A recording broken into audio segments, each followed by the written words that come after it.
नमस्कार मैत्रिणींनो, आपण आज गुलाबजाम बनवूया. तर गुलाबजाम बनवताना मी गिट्सचं पाकिट आणलं होतं आणि ते थोडं थोडं असं दुधामध्ये मळून घेतलं. पीठ जसं लागल तसं दूध घेतलं आणि त्याच्यामध्ये ते मळून घेतलं. ते पीठ असं एकदम मऊसूद असं झालं नाही, असं थोडंसं सरभरीतच झालं.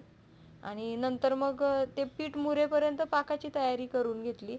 2.5 पेले साखर घेतली आणि 2 पेले पाणी घेतलं आणि त्याच्यामध्ये 3 विलायची टाकली आणि उकळी येऊन दिली. गुलाबजामचा पाक काय पूर्ण असा घट्ट नसतो, एकदम पातळच असतो.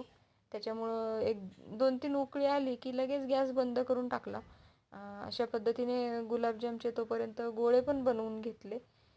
पाकिटामध्ये लिहिलं होतं की 40 गुलाबजाम होतील एका पाकिटामध्ये, पण आमचे 38 गुलाबजाम झाले.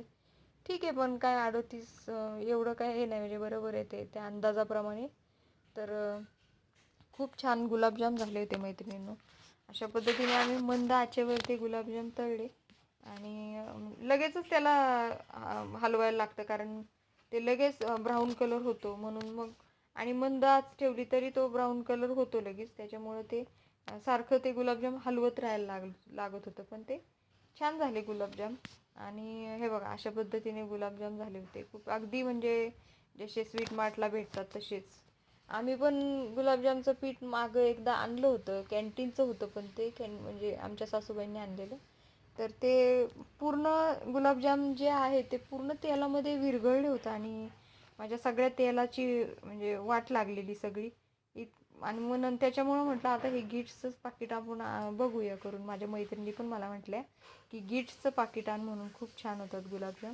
म्हणून मी गिट्सचं पाकिट आणलं आणि गुलाबजाम तर इतके छान झाले होते की जसं काय मी एकदम स्वीट मार्टमधून आणल्यासारखे ते गुलाबजाम झाले होते. आणि इतके छान झाले होते मैत्रिणींनो गुलाबजाम. खरंच तुम्ही पण एकदा ह्या गिट्सचं पाकिट आणून गुलाबजाम करून बघा. एवढी काही मेहनत पण नाही आहे, लगेच होतात. अर्धा तास भरपूर झाला ते बनवायला.